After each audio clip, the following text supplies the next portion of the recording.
Assalamualaikum warahmatullahi wabarakatuh.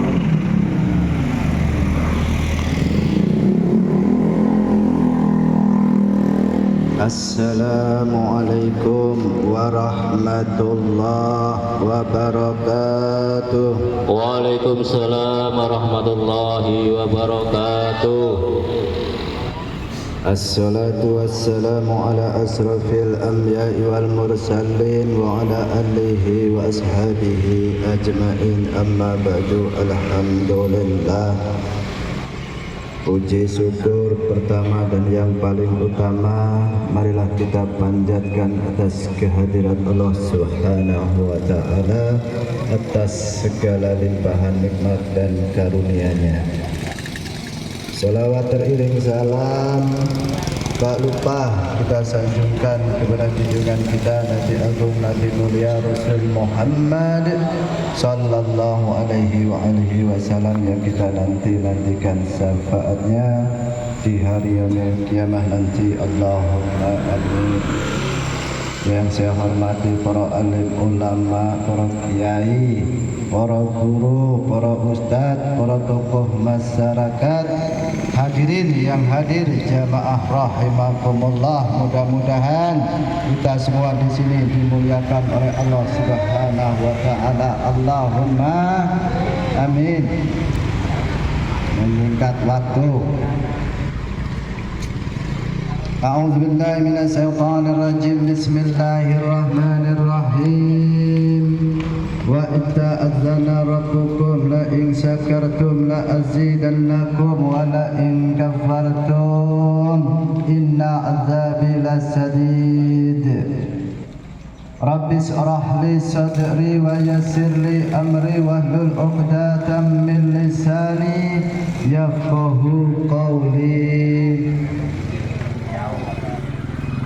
Wa idh qala rabbuka lil malaikati inni ja'ilun fil ardi khalifah qalu ataj'alu fiha man yufsidu fiha wa yasfiku dima' wa nahnu nusabbihu bihamdika wa nuqaddisu lak qala inni a'lamu ma la ta'lamun.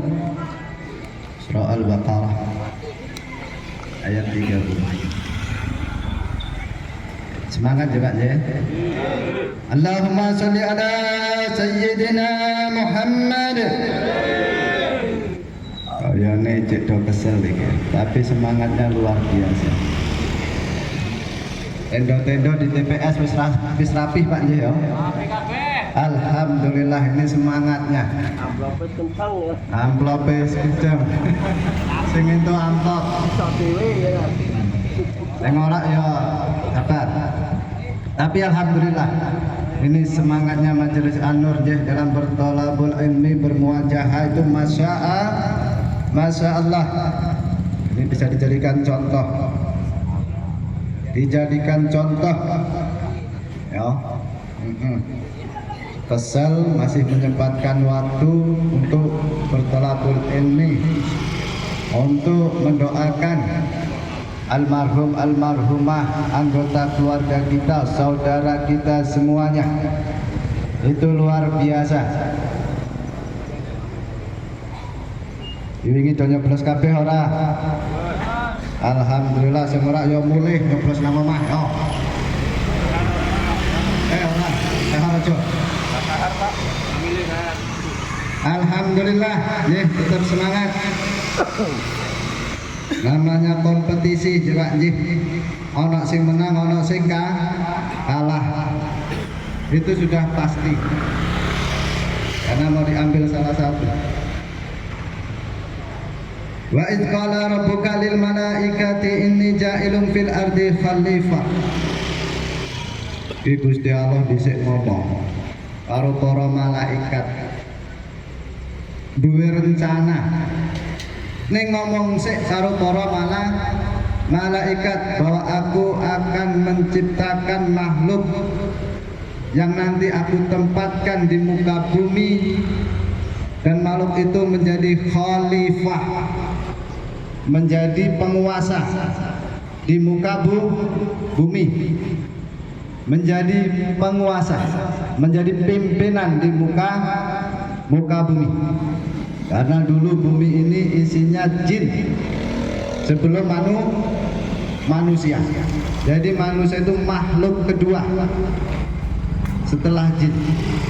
Makanya itu manusia dan jin itu berdampingan. Pak. Setiap manusia lebih dari satu harus ada yang mimpin. Harus ada apa? Yang mimpin. Makanya sholat berjamaah lebih dari satu orang. Salah satu harus jadi imamnya. Harus ya, yang disebut jamaah. Dalam lingkungan masyarakat pun sama. Dibagi dari tingkat yang terkecil ada RT, RW. Kalau di kampung tempat saya namanya bayan. Ada enggak yang di kampungnya bayan? Adus, dusun, terus kelurahan atau kepala desa. Jadi setiap gerombolan orang banyak itu harus ada pemimpin. Cok kalah karo maling. Maling kuwi ana pemimpin. Ada pemimpinnya. Sejarah kepemimpinan. Karena dulu jin lebih dulu menguasai bumi, tiba-tiba harus hormat kepada makhluk yang kedua, nggak mau. Jin nggak mau hormat kepada makhluk yang namanya Adam alaihissalam, karena yang dianggap dia orang pertama. Yang kedua, dia menganggap dirinya lebih pintar, lebih baik, karena diciptakan dari bara api yang cukup panas. Dia merasa dirinya lebih baik, tidak mau. Singkat cerita, mulai kepada kepemimpinan Muslim Islam yang dibawa oleh Rasulullah Sallallahu Alaihi Wasallam. Rasul itu pemimpin umat, kita semua kenal. Rasul itu pemimpin umat, tapi nggak bisa baca dan nulis. Berarti bukan tulisannya yang buat dia jadikan rujukan untuk memimpin. Dia punya juru tulis seperti Zaid bin Sabit, Ali bin Abi Thalib, dan yang lainnya. Termasuk Zaid itu yang mengumpulkan Al-Quran yang kita baca saat ini. Zaid bin Sabit. Jadi nggak jadi kriteria patokan, ya, karena dia bisa ngambil ahlinya.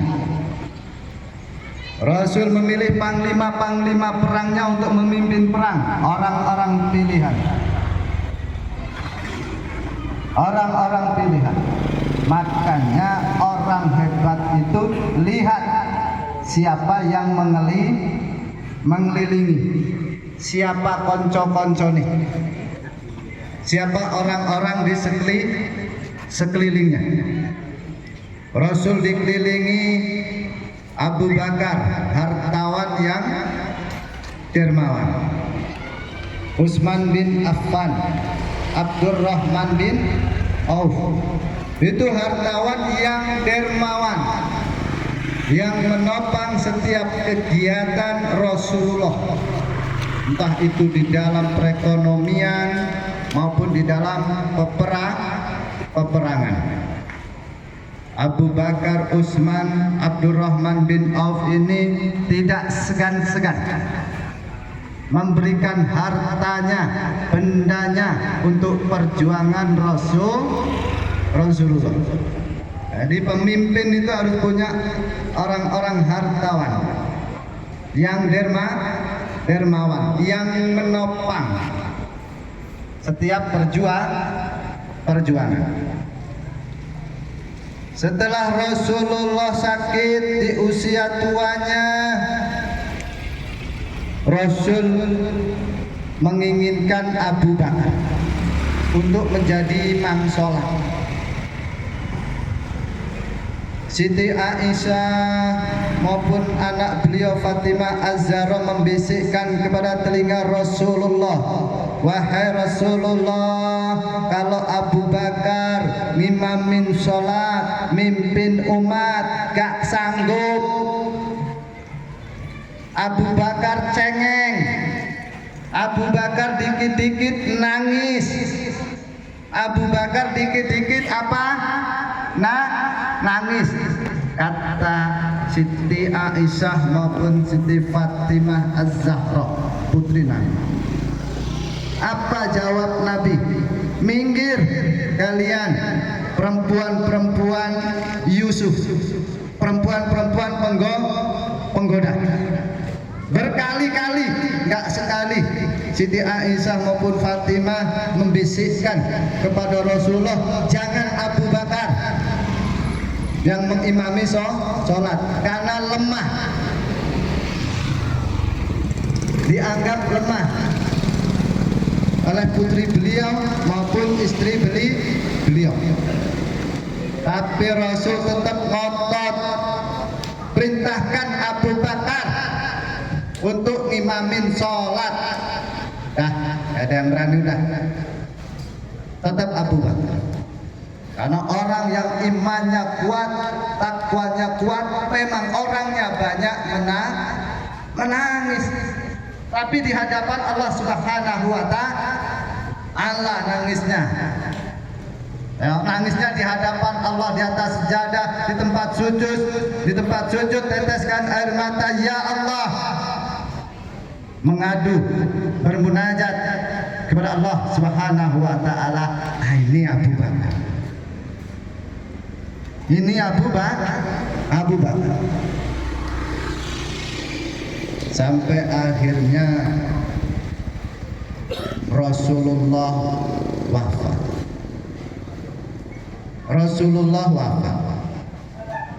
Yang pertama disuruh ngimamim Abu Bakar terus. Siti Aisyah Fatimah mengajukan Umar saja, dia tegas keras. Tetap Nabi, tetap Abu Bakar. Akhirnya setelah Rasul wafat, ini perjalanan sejarah, ya Pak, minimal kita mengingat kembali. Setelah Rasul wafat, maka semua sahabat Nabi merujuk kepada dua orang, antara Umar bin Khattab dan Abu Bakar. Bagaimana Amirul Mukminin? Amirul Mukminin stres, goyang, bahkan hampir musyrik. Itu orang yang imannya kuat sekelas Umar bin Khattab. Siapa yang bilang Rasul Muhammad mati, potong lehernya. Itu Umar bin Khattab dengan menghunus pedangnya. Siapa bilang Rasul Muhammad wafat, tak penggal. Ayo, siapa yang berani ngomong? Diam semua. Orang Umar yang narik pedang. Siapa orang yang bisa menenangkan Umar bin Khattab? Abu Bakar. Nih orang yang kelihatannya cemen mungkin bahasa kita, tapi dia bisa menenangkan singa padang pasir. Sini Umar, duduk. Akhirnya Abu Bakar menjelaskan tentang ayat-ayat Quran, bahwa telah berlalu sebelum Rasul Muhammad itu nabi-nabi yang mereka itu berkeluarga, berumah tangga, bekerja, nyari duit, punya keturunan, dan juga beliau wafat.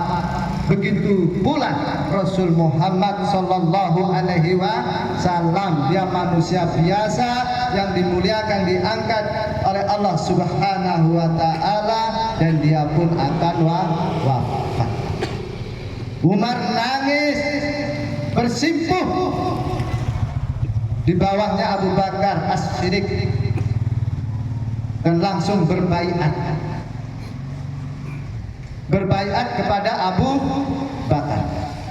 Dan akhirnya semua sahabat itu berbaiat kepada Abu Bakar As-Siddiq untuk meneruskan perjuangan Rasulullah. Abu Bakar. Abu Bakar yang kelihatan lemah ternyata orang yang cukup kuat sekali. Di zaman Abu Bakar, orang-orang di daerah-daerah pinggiran yang nggak mau membayar zakat tak perangi siapapun orangnya. Ini Abu Bakar langsung tak perangi. Bahkan golongan yang pernah ngaku Nabi, pengikut-pengikutnya Musailamah Al-Kadzab diperangi. Itu orang yang dianggap sepele.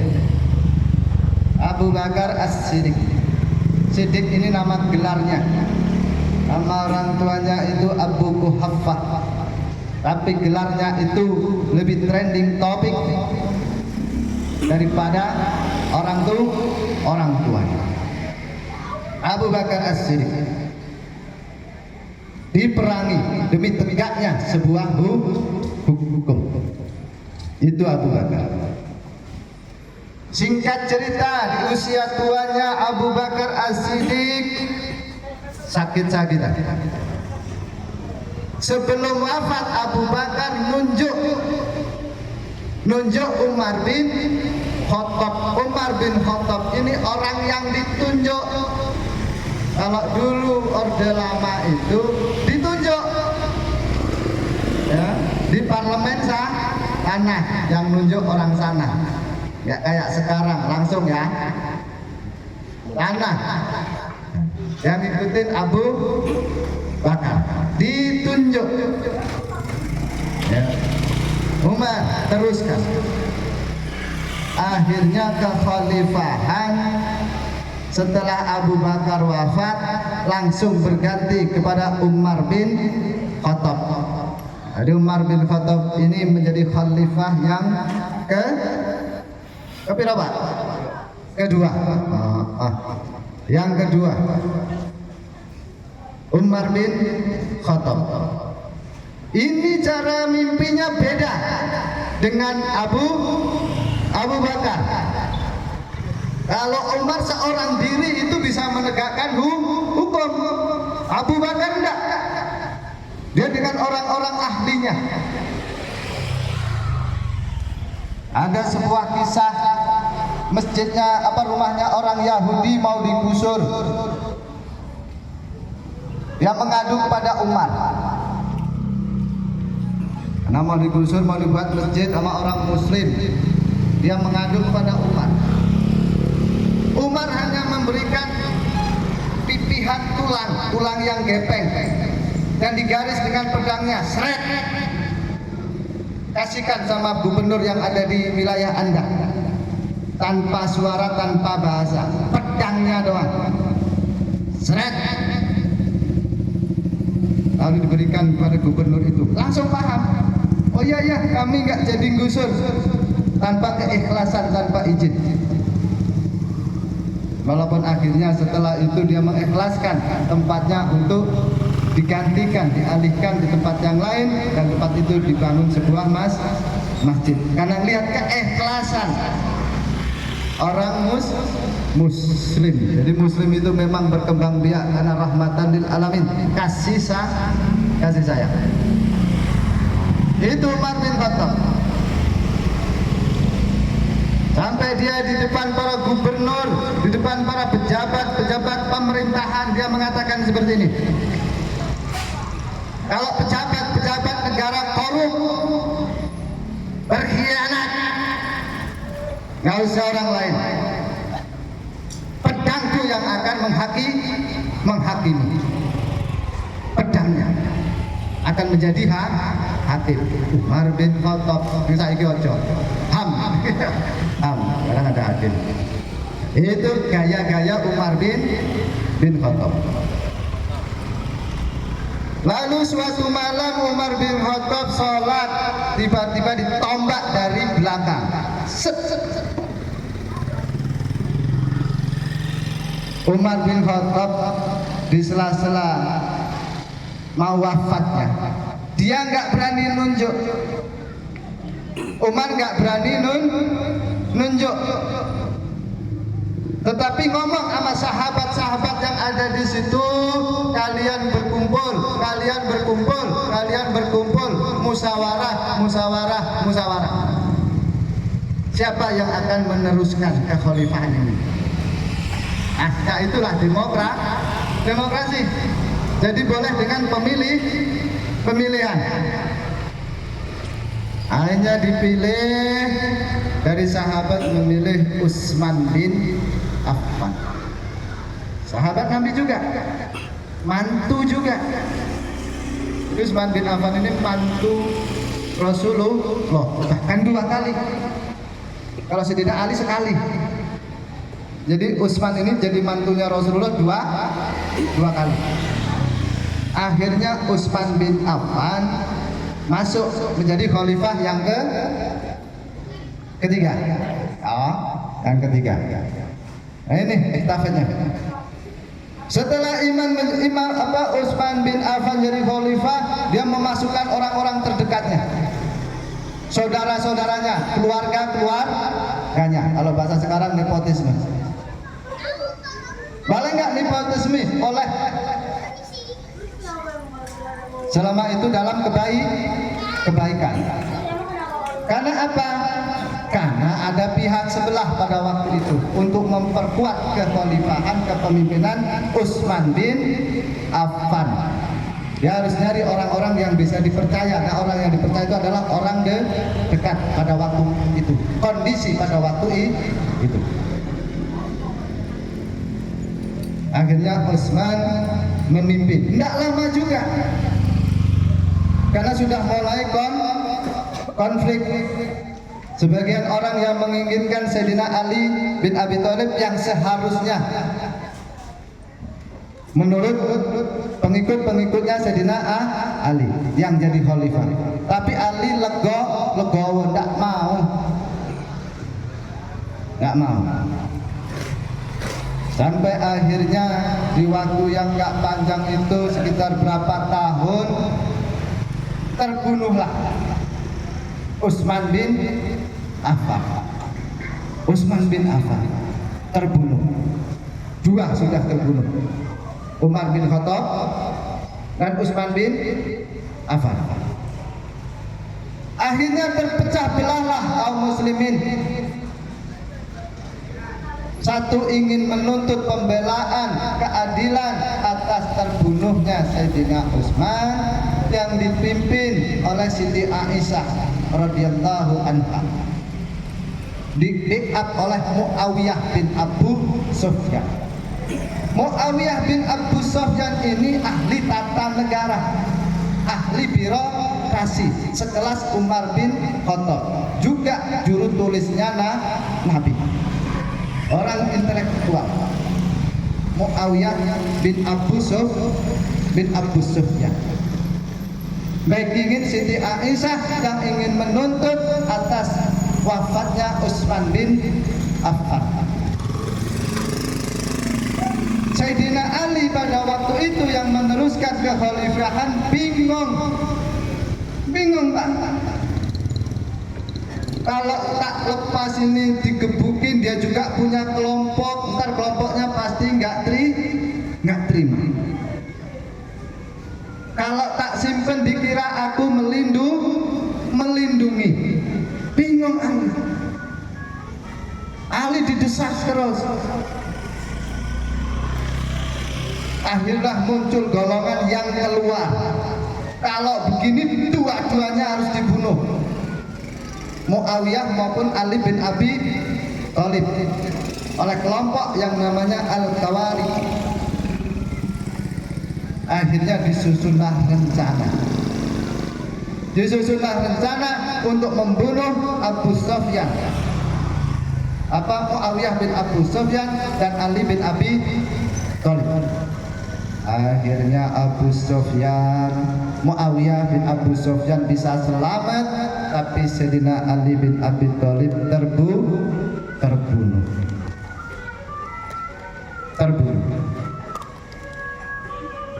Setelah terbunuhnya Sayyidina Ali, suasana goyang.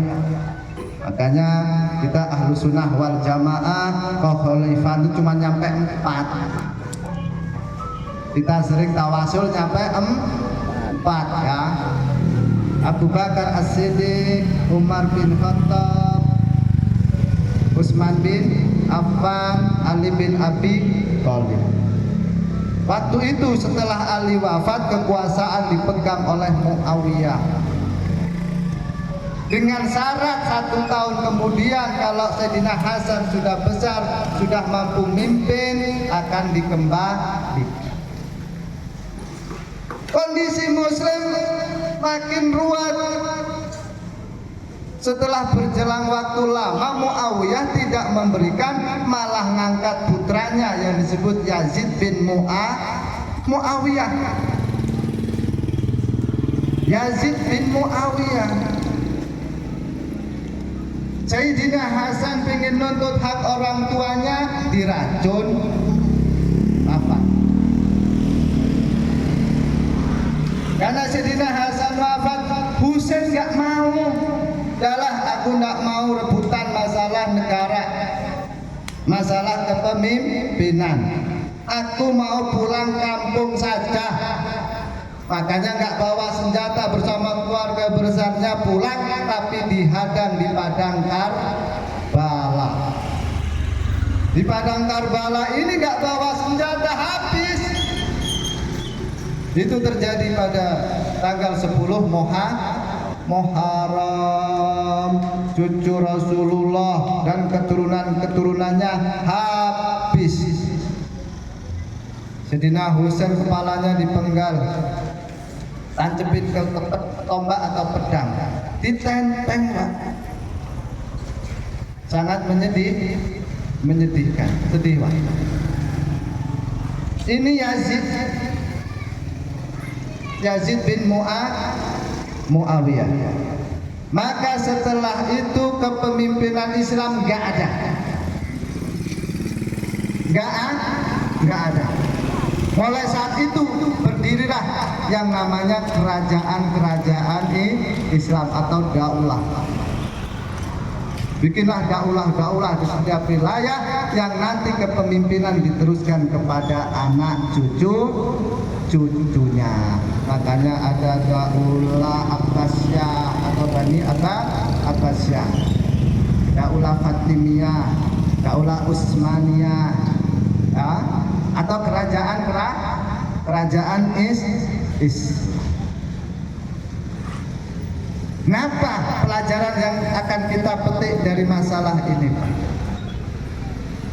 Orang Islam juga, dan yang membela Ali dan Utsman itu salah satunya ada 10 orang yang dijamin masuk surga, 1 di pihak Ali, 1 di pihak Utsman bin Affan.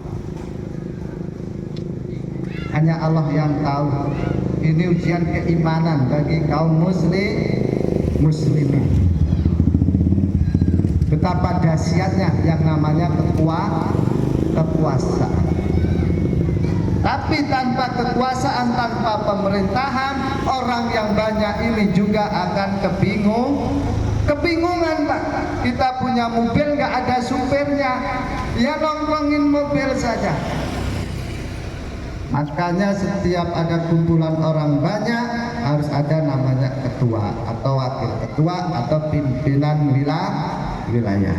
Terserah apapun namanya. Kalau di kerajaan ya ada kaisar, ada raja atau ratu, ada menteri dan yang lain.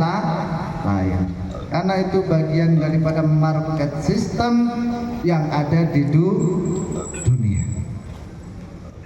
Ya. Kira-kira bisa dipahami, Pak? Nah, jadi kita wes iki ya. Suwe-suwe. Terus suwen iki. Antuk, Pak. Intine ngono ya. Jadi kita sudah melaksanakan tugas kita sebagai warga negara. Ntar siapa yang menang, pasti nggak semuanya menang. Kita harus belajar apa, Pak? Legowo ya. Yang dodol tempe ya dodol tempe. Ya, yang ke kantor ya ke kantor. Misalkan ada masalah kecurangan atau yang lain, serahkan kepada penegak hukum. Jadi kita tetap majelis an-nur kita tetap warga Kopti Semanan.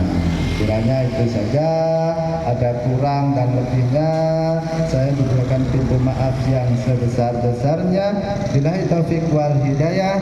Assalamualaikum warahmatullahi wabarakatuh.